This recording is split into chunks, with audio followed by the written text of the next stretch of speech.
Hello, hello, hello. This is Gresh from the I Am CEO podcast. I have a very special guest on the show today. I have Annie Sim. Annie, excited to have you on the show. Thanks for having me. Yes, absolutely. Super excited to have you on and talk about all the awesome things that you're doing. And of course, before we jumped in, I'm going to read a little bit more about Annie so you can hear about some of those awesome things. And Annie is the founder and CEO, Chief Eating Officer of the Table Less Traveled, a boutique travel company that specializes in small group international culinary trips. She is a seasoned traveler and leader with over 10 years of experience in guiding individuals around the world. Annie's passion for travel and culinary exploration was ignited at a young age. Since then, she has dedicated her life to exploring diverse cultures and building meaningful connections with local friends worldwide, who in turn open their doors to the guests of the table less traveled. And I had the opportunity to connect with Annie, and we had a great first conversation. And one of the things that I absolutely love about traveling is figuring out and learning about the cuisines and all the things that I've tasted at different places. I feel like I don't even see the globe as like maps of cities and states. I actually see like places I ate this or ate that. So I love everything that she's doing. But one of the things that really stuck with me, she said the kitchen and the food has always been a lens through which she's seen culture on her travels. And she founded the Table Less Travel to unite people through shared experiences. So, Annie, excited to have you on the show. Are you ready to speak to the IMCO community? Yes, definitely. Let's talk food. Let's do it. Let's make it happen. So, I guess to kick everything off, let's rewind the clock a little bit. I know I touched on it, but I wanted to hear a little bit more on how you got started. What I call your CEO story.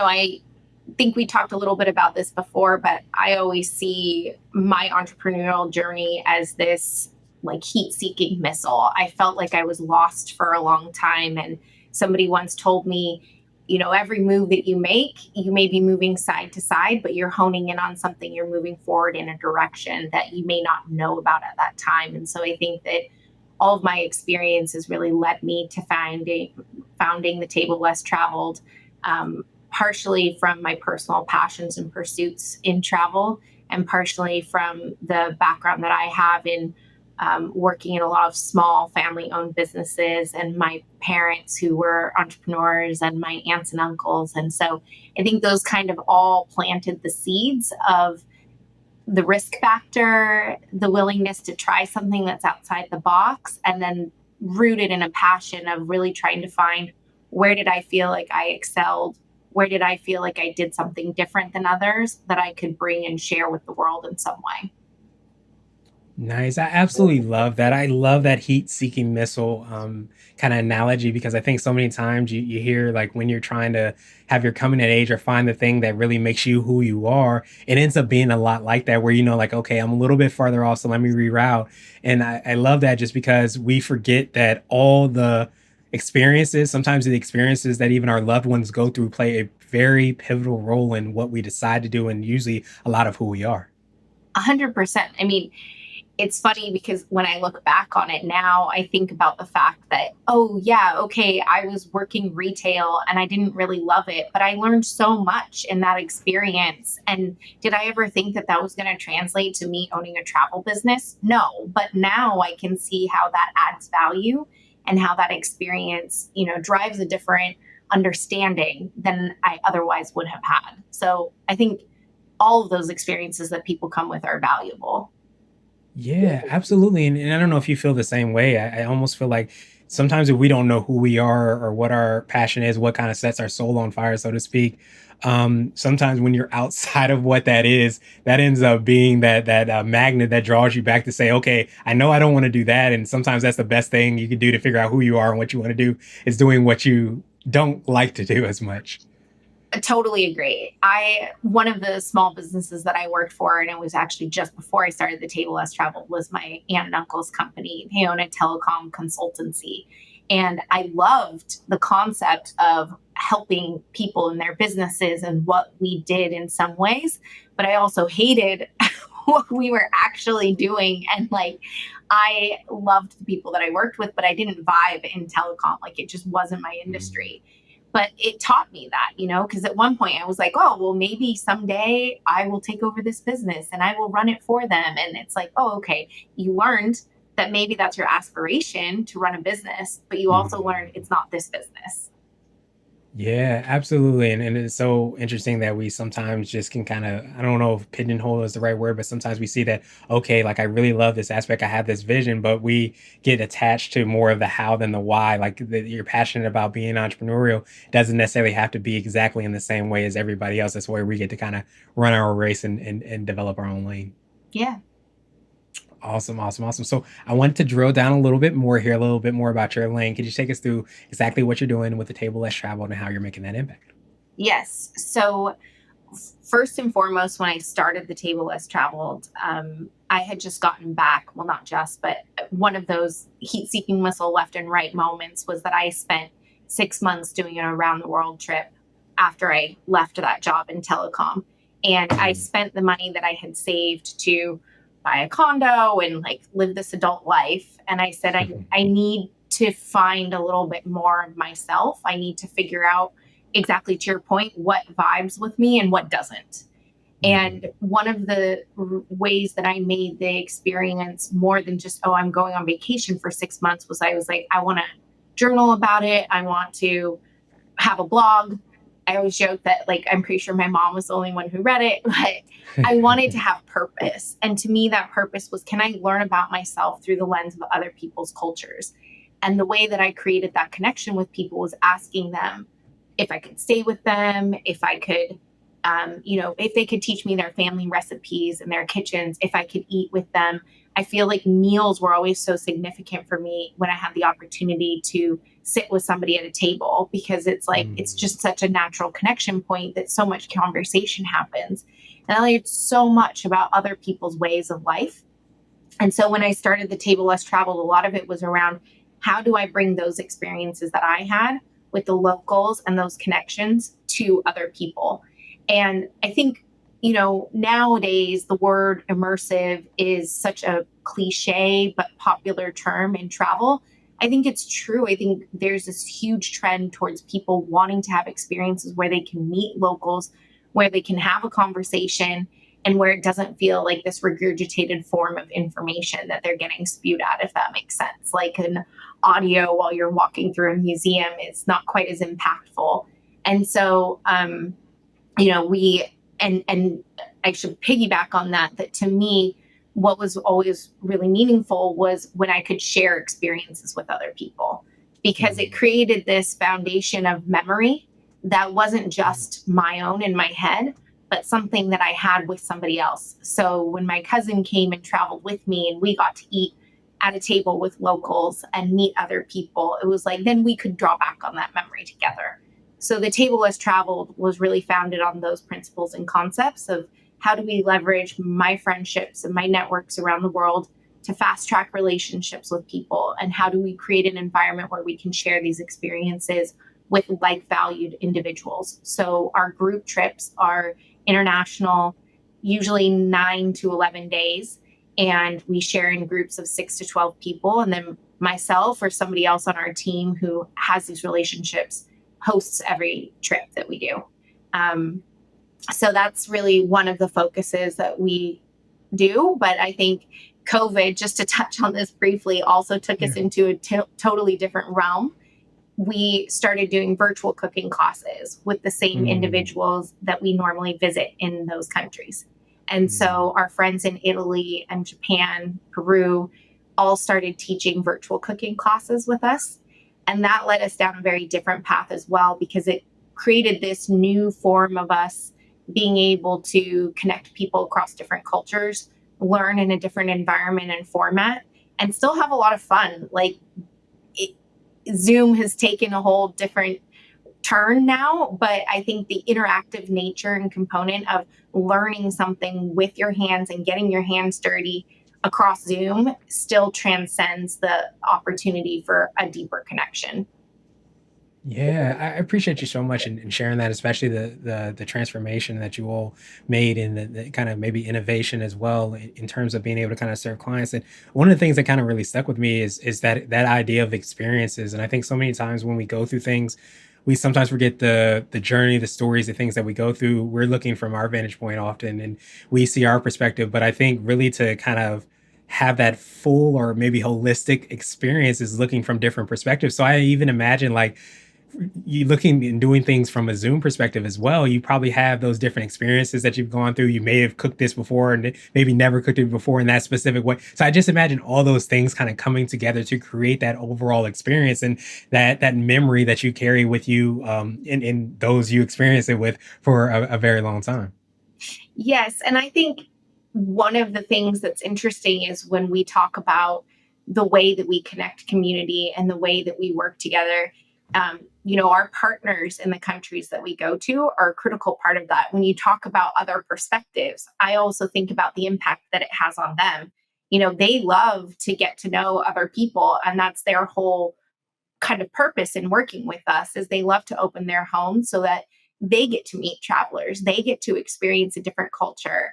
And so both the Zoom format and the travel format lend itself to not just a one-way relationship, it's really a two-way relationship and a community that we're building around the opportunity to get to know somebody. And if I go real woo woo, it's true. Like, I think that it's important for us as a society to have connections and relationships around the world, because I think it will create a more understanding, tolerant, and um, like loving community when you know people who are in other places in the world. Yeah, absolutely. And I feel like there's, as much as obviously I think there's that human element that really resonates with having the different experiences, the perspective, and realizing that as much as your life, or you might have a life-changing event or life-changing experience, it's not just us that sometimes have that. It's being able to kind of discuss and have conversations, share food, cuisines with people in different worlds that often provides that. But I think that there's such a great I think people are becoming a lot more aware around understanding like the diverse backgrounds, diverse experiences, not just create that human element, but also there's a quote unquote business perspective on that because you can look at things differently. You can see in solutions from a different perspective. And as the world starts to become more a hodgepodge, I guess you could say, and all intertwined and interconnected, you can't have that pillared focus and pillared view on anything really because everything's so interconnected and intertwined. Yes. Well, and I think that, to bring it back to the business side of things a little Mhm. bit too, it's like there is this constant evolution. And in the travel industry in particular, because I think you've talked with other CEOs in the travel space, I think that the combination of how technology and travel and human component integrate is really important in terms of driving innovation and driving really what's the purpose for all of us. Because technology to me is there to enable us to do more of what we want. And I Mhm. think that from a travel perspective, a lot of what people want is more of the human connection component. And that can't be replicated with technology. There's only so Mhm. much of it that can be done with technology. So, like Zoom is a great platform to be able to allow us to connect, but not having a real person on the other end of it, that wouldn't give it the same feeling. I mean, I could talk about tech and human component all day. So I don't know if that's the direction you want to go. No, I think that's a really big point, and I think it's something that we kind of have to. I'd say often when we're always thinking either or technology or human component, but I think both and better. So having that abundant mentality, and I think that we've seen during the pandemic, it forces us to kind of recreate or maybe redefine and have a re-perspective, if that's even a word, on how we're looking at those things. And I almost wonder if that is part of your secret sauce, the awareness of that, of understanding that there is the kind of confluence of all these different factors and it provides a unique way to kind of amplify the opportunity to have that human connection experience. Do you feel like that's part of your perspective individually or even specifically about the business too? Yes, I mean, I think that the whole idea of what you're talking about, if I'm getting it correct, of like technology amplifying the human connection component is 100% what we're trying to do. I don't really talk about it a lot because it's kind of the non-sexy part of our business and it's more of what we do behind the scenes. But I'm always trying to look at how can we improve our systems, processes, and tools to be more efficient so that we can leverage our human capacity better and really focus on the things that technology can't do for us. And so I think for us, a lot of that has to do with the design of experience at this point. It's actually interesting to see how so many people are leveraging like ChatGPT and other AI features to plan their itineraries. And the way that I think about it is like that I've tested it because I'm curious, and I'm like, Mhm. hey, I think it's actually pretty good about telling me the who, what, when, where, why, how. But Mhm. the challenge is that it doesn't actually understand what your individual goals are as a traveler. And it can't really yet, at least the ones that I've seen, do that like 20% layer on top that makes an experience special, that creates some sort of meaningful connection and transformation. It's great at telling you where you should go and for how long. But like, why are you going there? What are you going to get out of it? Who are you going to meet? And I don't think that that technology is yet there. I know I'm kind of taking us in a different direction, but it's Yeah. like that to me is where we excel as an organization, is really Mhm. layering that human component on to give somebody the experience that they are seeking. Yeah, I love that. I appreciate you, taking us there as well because I think that that's so important because I think, like we talked about, and sometimes when you aren't around where you want to be or the thing you love and crave about it ends up propelling you there. And I think so many times when we see these technology, these innovations, these things are happening, it starts to, I think, help create a greater definition on what our secret sauce is, Hmm. what sets us apart. And I imagine your experiences it's not just like I imagine you started the company and then you started to realize about travel. I imagine it's your experiences that you had and you sitting back and saying, what did I really love about that experience and how can I create that and bring that to the company? Those years and years and years, those travel, miles and all the things that were happening probably accounted to everything you've been able to build and create, what is a very phenomenal and unique and experiential company. Yeah, and I think to piggyback on that and take us in another direction, so much of it came from the foundation of me and my relationships. But I think a huge hurdle as a founder of a company that's bootstrapped is making your first hire. For me, that was a Mhm. big change. And now the table has traveled is more than just me, which is Right. something that I'm incredibly proud of. I love my team, I love the people that I work with, but it also enables us to kind of spread the spider web of the network and use more of that human potential and human connection that everybody else on our team also brings to the table. And that's a really important thing in terms of how we're growing as an organization, because if I was the gatekeeper and I was the funnel and I didn't have anybody else to work with, it would really limit our ability to grow, and it would limit our ability to create connections for other people. Yeah, I appreciate you bringing that up, and I think so many times, we can get so siloed again in what we're doing, but like you're talking about, even the partners that you have as well too, starting to see that tapping into that human potential. I love that you said that because when we bring in on people to our team, while we might have created the foundational elements, the principles, the practices, and all those things, we're not necessarily looking to do all the things in order to make the impact that we set out to do, and we have to lean on other people. We have to bring those different experiences, different perspectives, all those things into play because that only helps us to be more impactful and ultimately do what we set out to do in the very beginning, which is I think is a wonderful thing. Yeah, I have a pile of sticky notes that I have little sayings on, and I switch them Mhm, every week. And so the mhm, one that I have in front of me was from a book, and it says impact. It's the number of people that you serve. And I mhm. think that from a company standpoint, the way I think about it is like the only opportunity that we have to grow the number of people that we serve is to continue growing our network, con- our partner network, the employees that work on our team. They all have to have the same philosophy and mentality, and really a core value that's strong throughout all. But that is how we grow our impact. That's how we grow who we serve, and yeah, and I hope the joy that we bring to the world.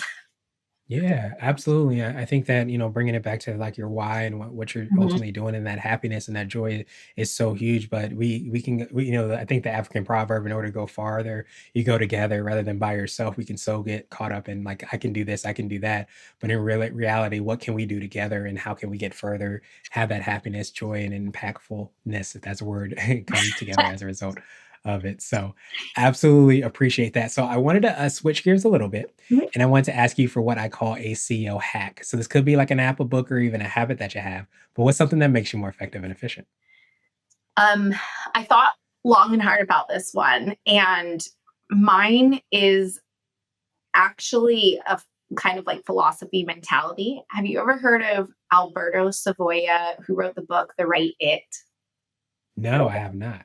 So that is probably the thing that makes me um, think differently the most. And he has this Mm, concept called prototyping, which is basically like don't waste your time and money developing something until you've tested whether or not it works. So he says you mm, have to like before you prototype, you have to prototype. You have to mm, sell something or manage something in terms of knowing whether or not the market is there for it. And so mm, we do that actually quite frequently. And it makes me really uncomfortable because I'm very type A and I'm a perfectionist and like to have everything done and perfect before I sell it. But his concept has kind of helped turn things for me from a CEO perspective of, hey, we have to test whether or not this is going to be successful before we invest in actually developing it. So a good example of it would be like, we launched new destinations for 2025 and we have some feelers out in terms of relationships and people we know. So we put out 3 destinations. We have not built those trips yet. And we said, hey, mm, if you want first pick, if you want to reserve your spot, because there will only be 12, put down a $500 deposit. And mm. so we almost sold out one destination and we're half sold out Nice. on another destination without even having the product to sell.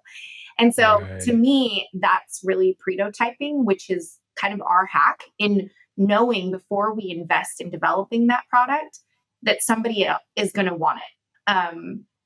So that's kind of the concept. That's my hack, and it works really well for us. Yeah, I truly appreciate you sharing that, and I love that you talked about like even the uncomfortableness around it because I think so many times, and I think we're kind of somewhat conditioned in terms of like in making it being impactful, we have to make sure like all the ducks are in the row, all the things are perfect, and there. But I think so many times, especially as founders, we can fall in love with our ideas, and the best thing we could do is like I've heard pre-selling, I love prototyping, and I'm definitely going to check out that hack because it helps us to make sure as much as we are in love with the thing that we thought about and maybe even test it out to some degree, we're actually making sure that as we invest more resources and time into things, that it actually has an opportunity to make the impact that we see. And I think that we can fall in love with things and pre-invest before we do figure that out, but it's such a huge thing. And I imagine it's even more impactful when you start to do that and make sure there is a market for it. 100%. I mean, think about the number of times I've done this where I fall in love with something, a concept or an idea. Perfect example would be we created this recipe collection that's like a book. We spent Mhm. so much time and money on it. I loved it. I was like, this is going to fly off the shelves. And it's like, no, it did not. Right. And I think that if we had prototyped that, we would have learned before we had done all of the development. And the other thing is that I think, once you develop something that you fall in love with, you get feedback on it. And so it's like, it's not perfect when you think that it's perfect, anyways, and you're going to make Right. changes. So why not do that in advance and get yourself the feedback as you're going? Because I can tell you that of those 3 destinations that we launched, I thought 2 of them were going to be incredibly popular, and I was wrong on the one that was. So Mhm. I'm like, okay, that gives us information for me to not waste my time developing a destination that has zero traction with our audience. Yeah, it's huge, and I know you mentioned the phrase bootstrapping earlier, and I think that so many times when we think of starting something, we could sometimes think of like we have to raise capital and do all those things, and of course there's a place for that. But I think to be able to understand how to, whether it's a dollar or it's $100 million, how to invest that strategically and thoughtfully is huge. And even as you said so well, even if you have something in place, but you start to prototype those things, it's only going to increase your likelihood of success because you've tested it against the market and realized that it does have the value you hoped it did. Awesome, awesome, Exactly. awesome. I do have to say one thing that I love, which is I Go for it. talked to this VC lady once because I was like, is this a time where we might seek outside investment and funding so that we can scale, we can grow this concept that we have? And she told me, Annie, if you aren't 100% certain, don't do it. The best money that you can raise and the best fundraising you can do is from your customers not an outside investor. And I was like, oh, Mm. wow, yeah, I'm going to raise money for my own ideas through selling the services that our clients already love. And that to me was like game changer in terms of mentality. Yes, thank you so much for sharing that because I think so many times, I think for one, it could also be a something prohibitive to our us getting our ideas out there by saying we do need VCs or we need that loan or that line of whatever it might be that we don't actually. I feel like there's such a misconception around success where people think success just happens at the snap of a finger. But in reality, a lot of the most successful people actually have that journey towards success. They're prototyping, they're prototype, they're doing all the typing that they can do before they get to the thing. And you've usually had lots of experience, lots of no's, lots of pivoting that happens as a result of that. But I think so many times we're trying to jump that by getting, that cash infusion, I guess you can say.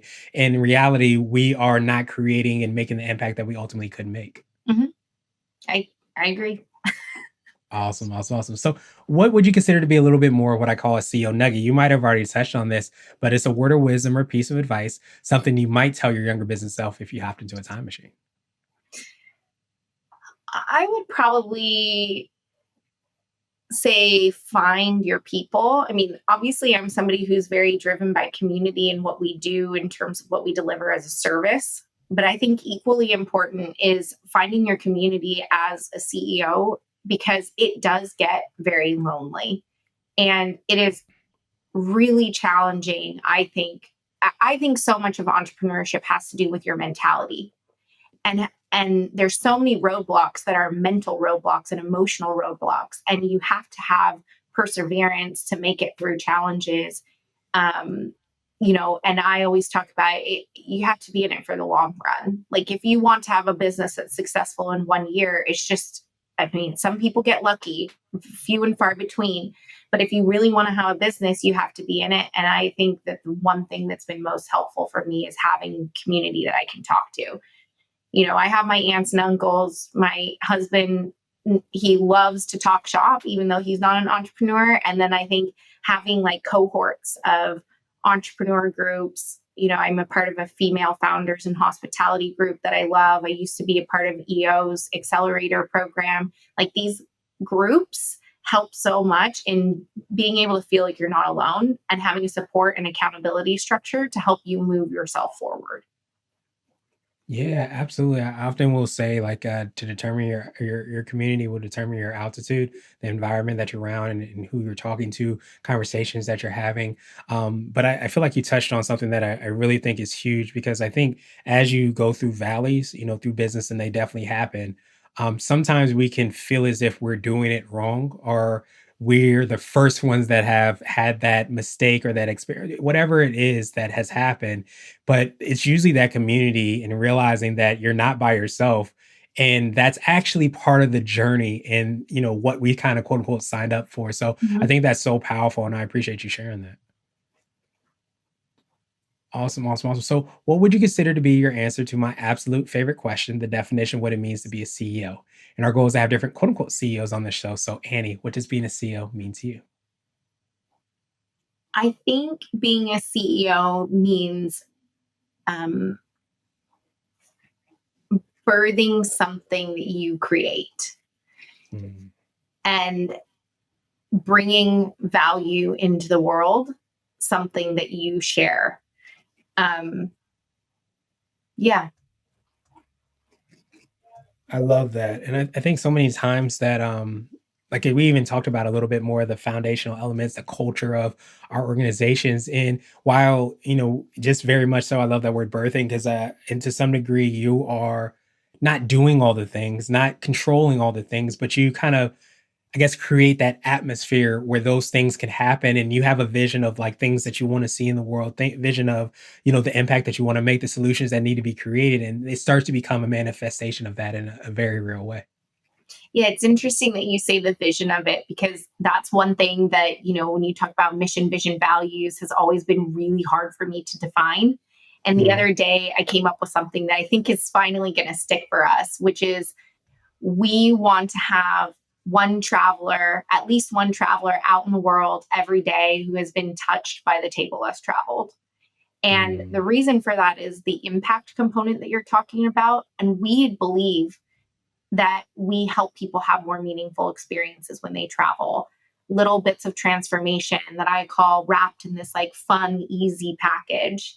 And I think it's a way for people to explore something deeper about themselves, explore something deeper about the world. And so, from an impact perspective, if we can have somebody out there in the world, it's making it a better place. Yeah, absolutely. I love the kind of the tangible aspect of that as well too, because when you have that mission of like this is what we're gonna do for one person, you start to see that it ends up becoming that kind of like when you throw the rock or the boulder into the ocean, you start to see how it reverberates in so many different ways that it becomes obviously that one person, but that as you said so well, because you know the foundational elements you have, it reverberates in such an impactful way and for so many different people in different experiences. Yeah. Awesome, awesome, awesome. Well, Annie, truly appreciate that definition. And of course, I appreciate your time even more. So, what I want to do now is pass you the mic, so to speak, just to see if there's anything additional that you can let our readers and listeners know, and of course, how best people can get a hold of you, find out about all the awesome things you and your team are working on. Yeah. So, if you want to get a hold of me, if you ever want to talk travel or food, or you have questions about how to make your experience more meaningful, you can find me on Instagram at the table less traveled, or my email, hello at thetablelesstravel.com. And our website is obviously thetablelesstravel.com. Yes, absolutely. I love it. And to make it even easier, we're going to have the links and information as well in the show notes as well, too, so that everybody can follow up with you. But truly appreciate all the awesome things you're doing, Annie. One more thing I will Yeah. add, because you'll have some links in the show notes, we'll add a resource page that has some things that are prompts for people if they're heading out on a trip soon and they're looking for resources, just free resources for people about packing tips or how to make their experiences more meaningful. So we'll make sure to send that over to you as well. Awesome. Thank you so much. And again, we'll have that in the show notes so that everybody can reach out to you, find out about all the awesome things. But thank you so much, obviously, for providing tools like that. That's very, of course, impactful for people that are traveling or figuring out how best to travel. But I think I appreciate even more like you kind of understanding that human aspect of like why people are actually doing those experiences, even if we're not always able to articulate those things by your experience, your journey, and everything your team is doing, we're able to understand how best to have those experiences. So thank you so much for doing that and remind us of how important that is in all aspects of life. And I hope you have a phenomenal rest of the day. Thank you.